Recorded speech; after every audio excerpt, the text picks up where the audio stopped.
The experts that best communicate their culture and their vision to their potential clients are those entrepreneurs that we remember. I'm Shelby Jo Long with the Expertise Podcast, and here we explore the stories of those entrepreneurs to inspire you to think about how you can monetize your expertise.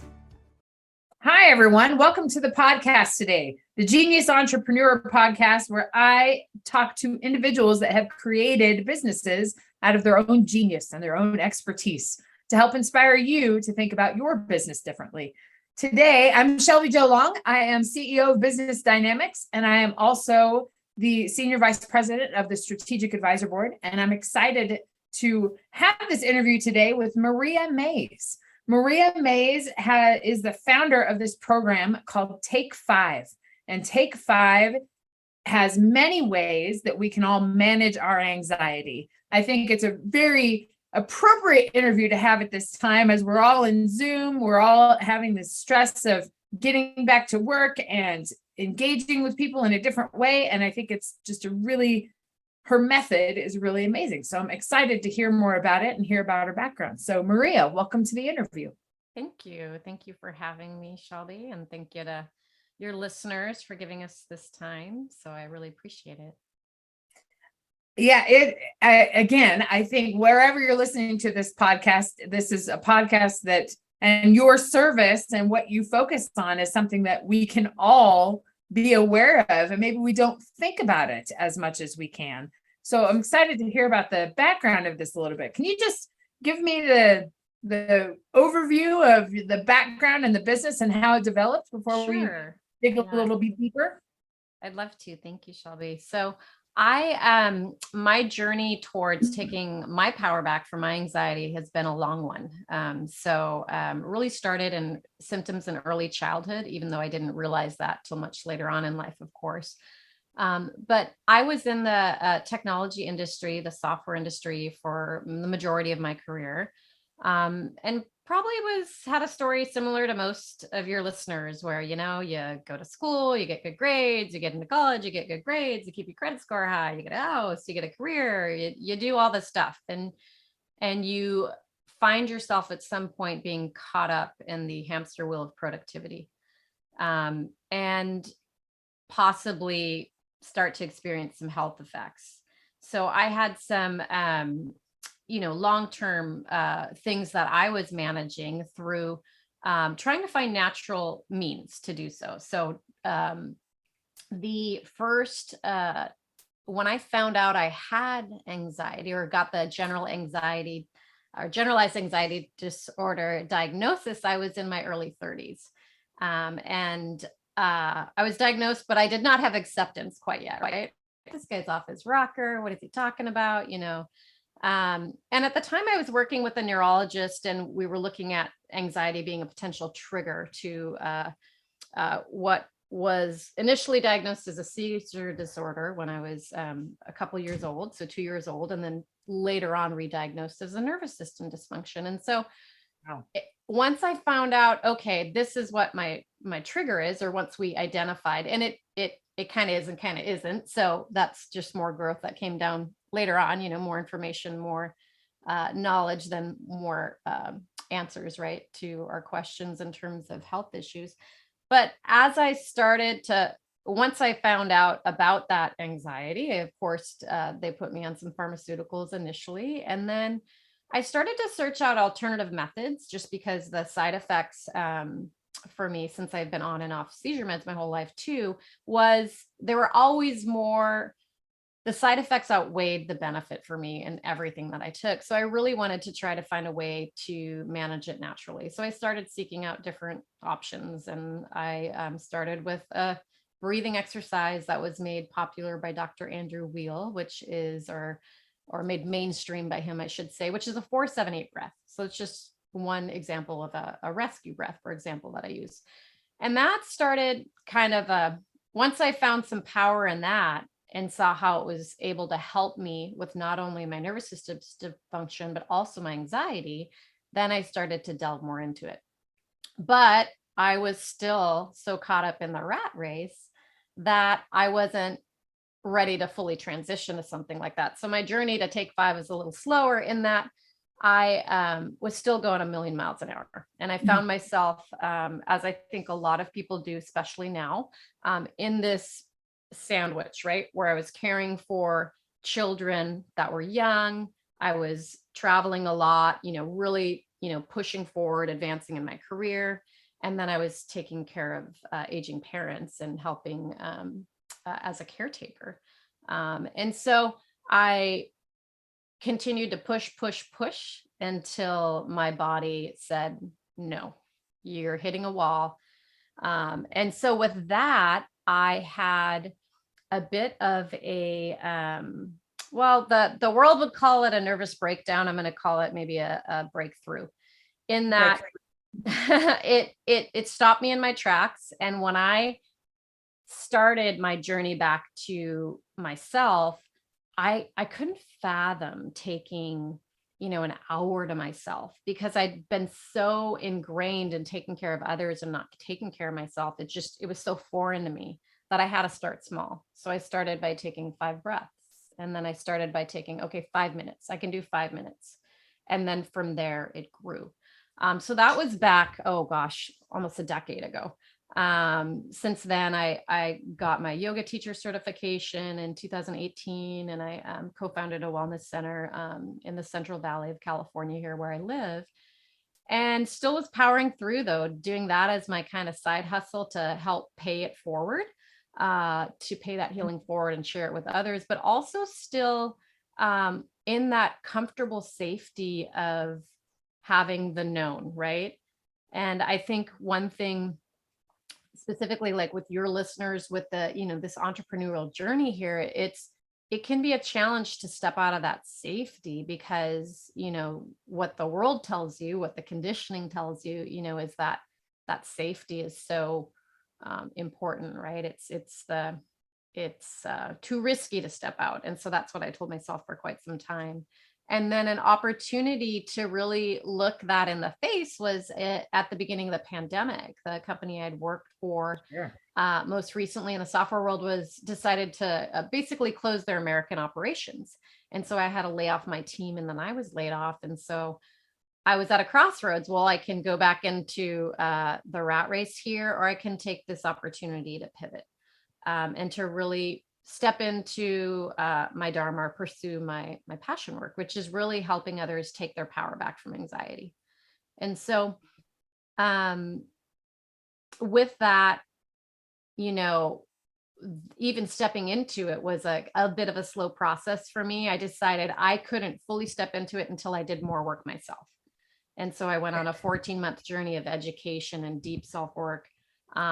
And then took about 6 months to start to integrate that. And now I'm just stepping into this full force, ready to really share my message with the world. So again, I appreciate your opportunity that you're providing me today to share it, because I think we all underestimate our power in terms of being able to take back control using some of these natural methods, and also tapping into the wisdom that's already inside of us. But it's just, the world's so noisy, we kind of don't hear it sometimes. It really, so many pieces of that story resonates, I'm sure, with the entire audience that you have, particularly like I want to talk about the awareness of anxiety and where that is, because often, in the transition moment that we make, whether it was your transition to be not going back into the rat race, but to like have the awareness that you are having success, you are moving up in your industry, you are having more responsibility and making more money, but then don't realize the pulls of your family and you talking to you, that I've had a few other people talk about that being the sandwich generation, that we're caring for aging parents and we're caring for our children, and we don't realize that stress. And I think that it feels like you have a couple of breakthrough points where you're like, I don't want to go back to that. I need to take my power back. But then maybe that happened in a few different areas. Oh yeah. I'm a tough learner. So I'm a I had to learn the lesson many a times until I really listened. And so I think that's something that I try to help my clients see too, is that, you know, it starts out with a whisper. Our bodies will maybe tell us with maybe a little neck and shoulder tension, or, you know, you mentioned, you know, a lot of times we don't even realize we have anxiety. And I think that's something that's really, you know, the world kind of looks at maybe anxiety as, oh, someone having a panic attack, right? But there's this subtle lower chronic level that is kind of ingrained in our culture of productivity, right? And so that can manifest itself. For me, for example, it was through digestive dysfunction, which a lot of people don't correlate, but there's a strong correlation there. It was finding myself short-tempered with my family. It was self-medicating with wine after I came home from a long day to take the edge off or numb the anxiety, right? Lots of different ways. Insomnia. So there's so many different ways it can show up in our life that aren't necessarily what you would think of textbook anxiety, but that is, I believe, and there's a lot of studies to support this, that the underlying current is that anxiety or that fear-based living, if you will. So.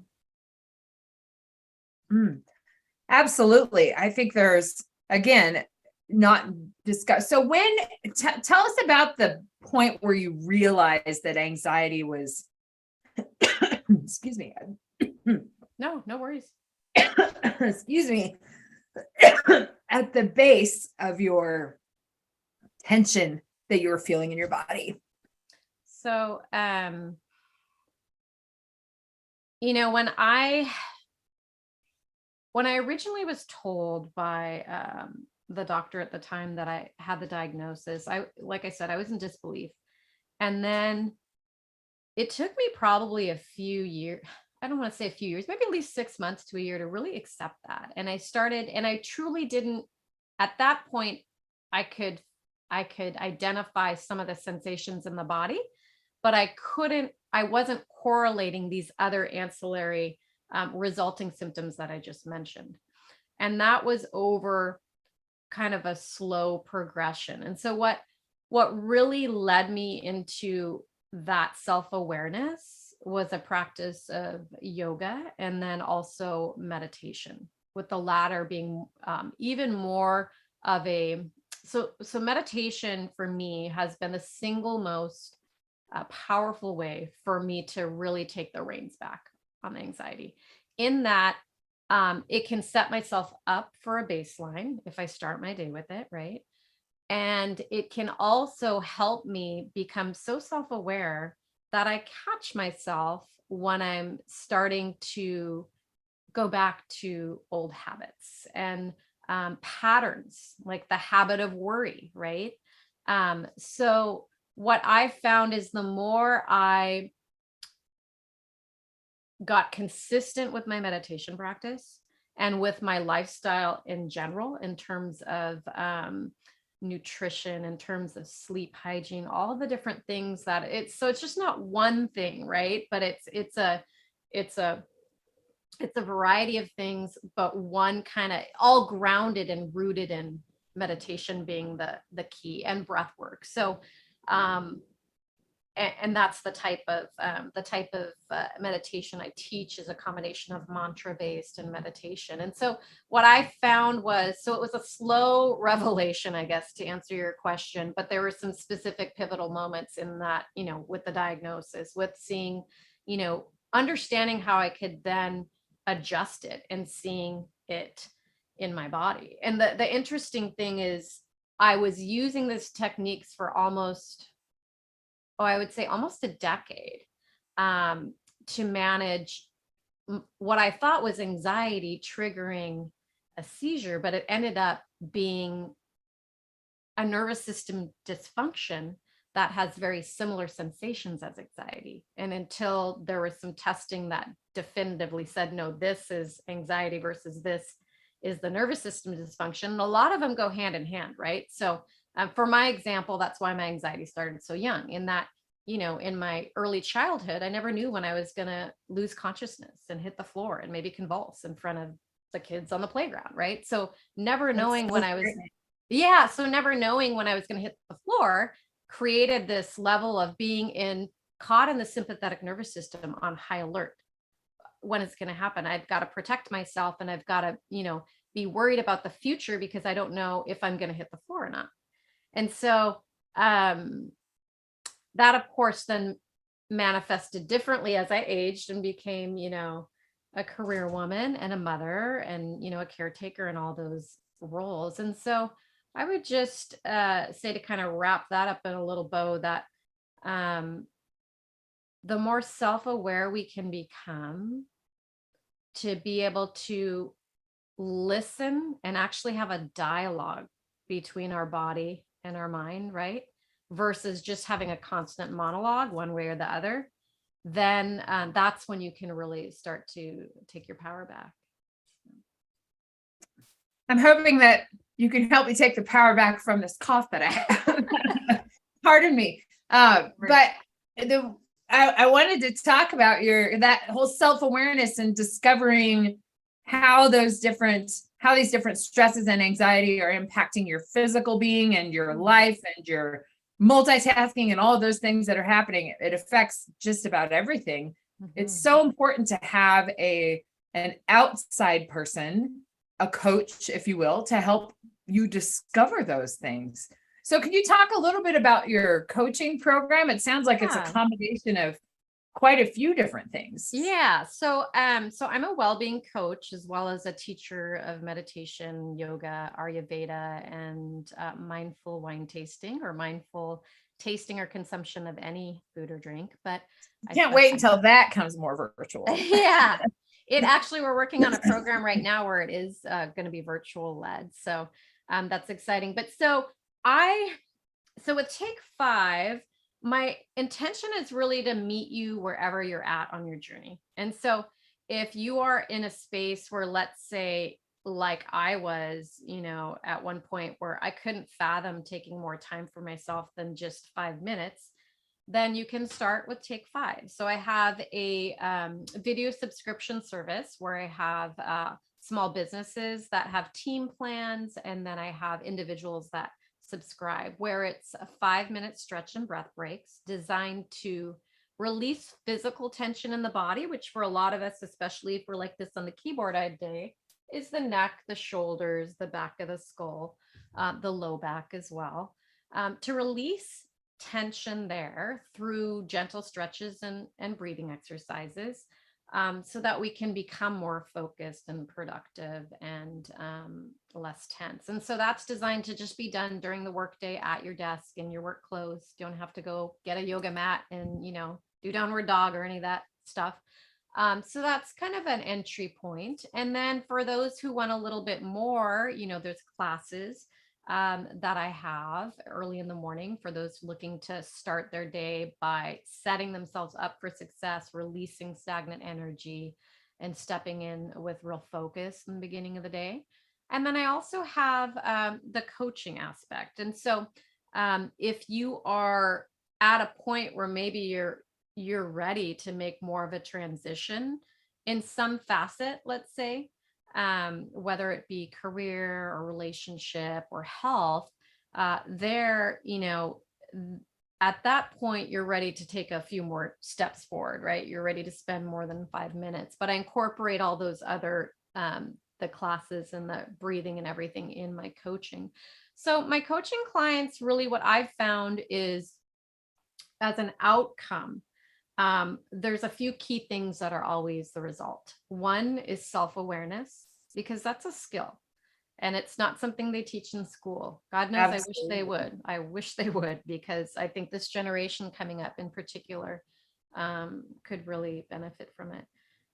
The other is learning how to be fully present then. And you can't get one without the other, right? So developing that self-awareness skill allows you to then become fully present for whoever you're with. So if it's your team that you're leading at work, if it's your family, if it's a loved one, a lot of times we are so used to being productive that our minds are already at they're thinking of, oh, this is my to-do list. This is what I've got going on. I got to do that. Did I get the grocery? Did I pick my son up on time? All these different things are spinning while we're having a conversation with someone, and we're not fully present then.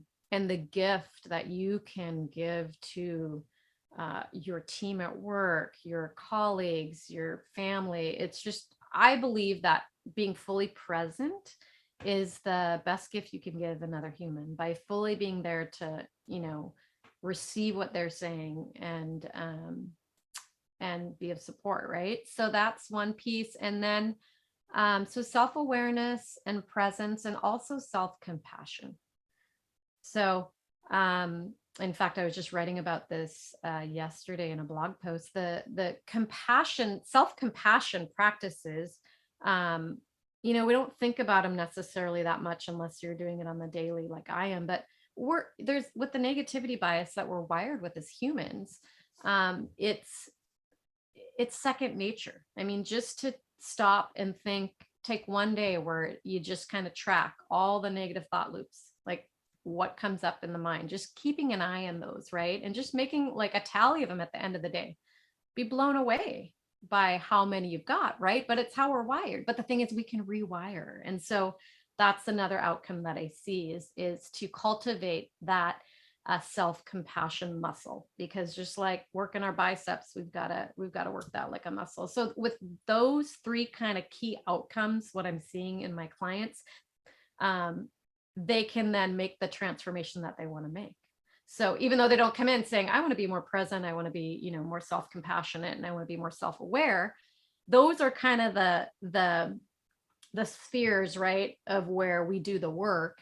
And it's really, I'm there as a guide and a spiritual partner, if you will, and a source of safety to allow my clients to do the work. They're doing the heavy lifting. So, but it's a probably, I'm just really grateful to have the opportunity to do this, because bearing witness to someone who's stepping into these things of self-awareness, presence, and compassion, and the changes then they're able to make.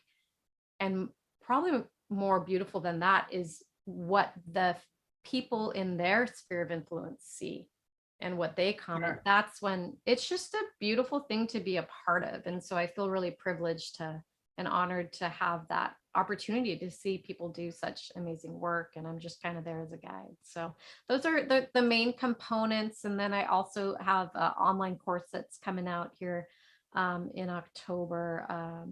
So that'll be another option that's a little bit more fun in terms of, it's called Chakras and Chardonnay. So I pair some wisdom teachings along with learning how to mindfully and professionally taste wine, because I've been in the wine industry for about a decade as well. So yeah, I love that combo. And also, I'm just kind of guessing, and we talked about this before about how you probably work with mostly professional women. Is that the ideal client area that you usually work with? So most of my clients are working parents with high stress jobs and high demand family lives. So I would say it's actually 50-50 right now, male and female, but it's been historically more, I would say 60-40, 70-30, but I'm starting to see more men. And that's I think that's a beautiful thing, because I think culturally, the suppression that's expected or culturally trained of the traditional male role versus traditional female role of just, powering through, not showing emotion, like buck it up, Absolutely. That to the freedom that can occur for any human really, as they start to step into these places of more vulnerability is huge. I mean, it's just, I don't know. I've just seen so many amazing transformations that I'm just, like I said, really grateful to be able to witness it. I just thought when you were talking about the different areas and the self-compassion, the self-awareness and just thinking about how, yes, for the professional parents, that's so important. I work with college students, and just, when I teach, I discover like what a distraction this is, and how that takes away so much of your attention. And it's so hard for people to be present when we're used to having this and having the answers at our fingertips, and to be in the world of communication, which is the world that I'm in, and how it's very much taking some time and being conscious of that. And yes, in the demographic that you work with, it's very important because you're stretched in so many different ways. But even just instilling those habits early is going to likely lead you away from the going down the rabbit hole of having all that stress, and understanding yourself. I think there's a lot of power in that with multiple audiences. Yeah, there's definitely, I was training some, so I do teach yoga privately too. And so my services, and I teach meditation for people who are wanting to learn that. And so I basically combine those all in packages for my coaching clients. But I was training a college volleyball team this past spring, a beach volleyball team.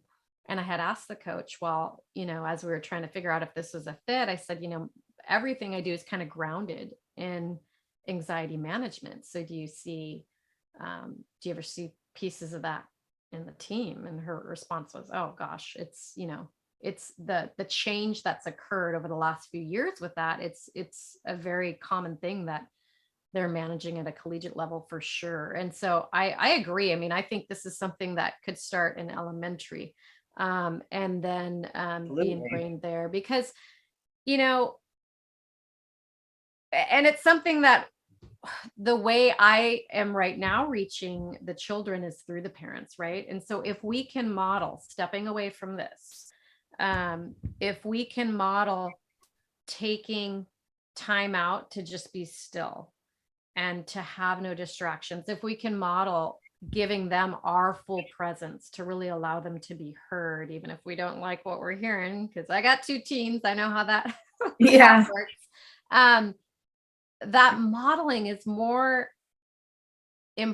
it's more penetrant, I feel like, than anything we can verbally say to our children. Absolutely.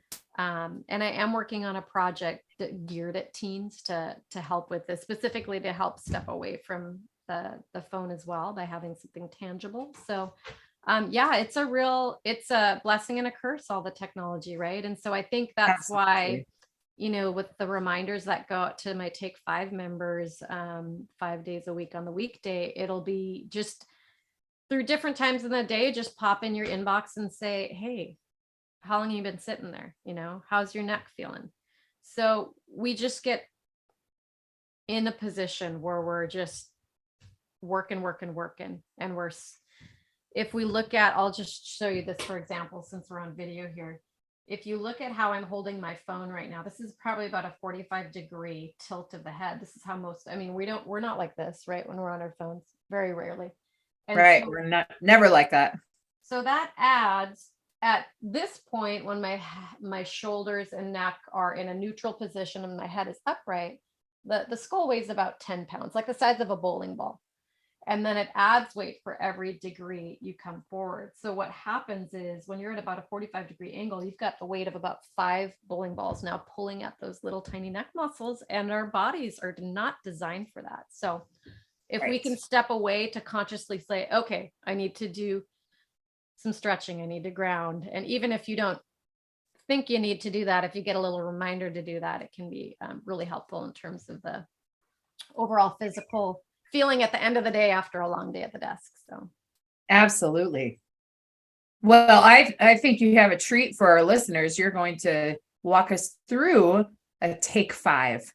Yeah. Is that right? Yeah. Let's do that now. So I think we're at a good point to do that for sure. Sounds good. So what I'm going to encourage your listeners to do is, if you are driving, you can do this, but just keep your eyes open. And if we're turning our heads a little bit, just be mindful to keep the eyes on the road. If you're in a place where you're standing, if you can sit, great. If not, keep folding the laundry and maybe put the towel down and then just stop and listen. But if you feel comfortable closing your eyes, and you can do that, you can close your eyes. If you'd rather keep them open, just try to keep the gaze soft. And so by soft, I mean, if you were taking a yawn and you were kind of sleepy, the way those eyes get a little heavy is the sensation that you'd want in the body. And I just want you to notice wherever you're at, the sensation of whatever's touching the floor. So maybe it's the feet. Maybe you're in a car, so it's the floor of the car, but the wheels are touching the ground. And just imagine for a moment that foundation or that road that's underneath the floor that you're touching. And underneath that, the soil. So no matter what type of surface we're on, if we dig deep enough, we'll get to some soil. And just consider the sensation of stability and structure that that provides you. And bring your awareness now up to the base of your spine, right around your tailbone, kind of in between the hips. And just notice how you feel in that area. If it feels compressed, we're going to try to elongate a little bit. And by that, I mean just extend from the tailbone to the navel. If you could stretch out in that area, just gently allowing the back to get a little longer. Just notice how that feels. And then from your belly button to the center of the chest, can you lengthen there? So just as if those discs were starting to grow and push out, stretching into each vertebrae, just get a little longer. And as you do that, notice if anything shifted in your shoulders as you did that. We're just going to allow the shoulders to kind of soften on the back a little bit here, just allowing them to come a little bit softer. And we're going to lengthen through the cervical spine now. So if your listeners are old enough to remember E.T., extend that head just like E.T. would, lengthening through the crown of the head. So just stretching that head up, and just notice how that feels to have more space in the neck. And then I just want you to notice how that feels to be so extended. And we're going to now gently take the chin up towards the ceiling. So just take an inhale as you do that. If you're driving, keep it to where you can see the road, please. And then we're going to exhale, and we're going to drop that chin all the way down to the chest, as far as you can go, keeping visibility for driving. And just take a breath here with that chin dropped on the chest. Just take an inhale and an exhale. And then we'll gently take the head back neutral. And then we're just going to turn it to look over the right shoulder. So just gentle here, just turning, looking over the right side, and just noticing how the left side feels. So notice the collarbone, notice the shoulder. Can you soften that side? We're going to take a breath here. And as you exhale, drop that chin, and we're just going to make the outline of a necklace. So just making the outline of the necklace on the chest until you find yourself over the left shoulder. And just notice now, can you soften the right side? And taking a breath here. We'll make another outline of a half necklace here until we find ourselves back over the right shoulder. And then gently turn that head back to neutral. And now I encourage you to bring the awareness to top of your shoulders. Just notice for a moment, what are you carrying there? What type of weight with your responsibilities, your to-dos, all the stuff? Let's just release some of the stuff here. So inhale, taking the shoulders towards the ears as we inhale. And then as you exhale, rolling the shoulders and allowing them to drop onto the back. Let's do that a few more times. Inhaling, shoulders come up.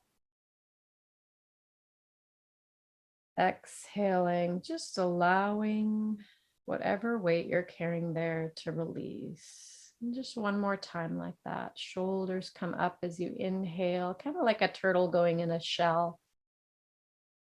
And as you exhale, rolling them back, releasing some of the weight you're carrying. Now just bring your awareness to the center of your chest. And just notice your breath. Just notice the breath coming in and going out. And just taking a moment to rest with the breath. Inhaling, maybe noticing its temperature as it comes in. Exhaling.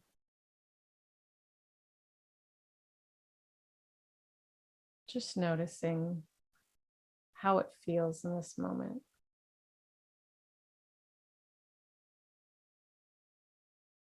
And when you're ready, if your eyes are closed, gently opening them.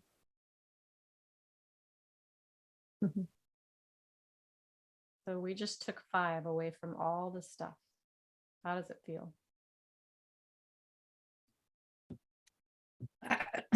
That feels great. I think that's I don't know if you were searching for a response, but that is such a nice way to focus and such a nice way to just take some time and relax. Yeah. So I think we don't realize how tense we are.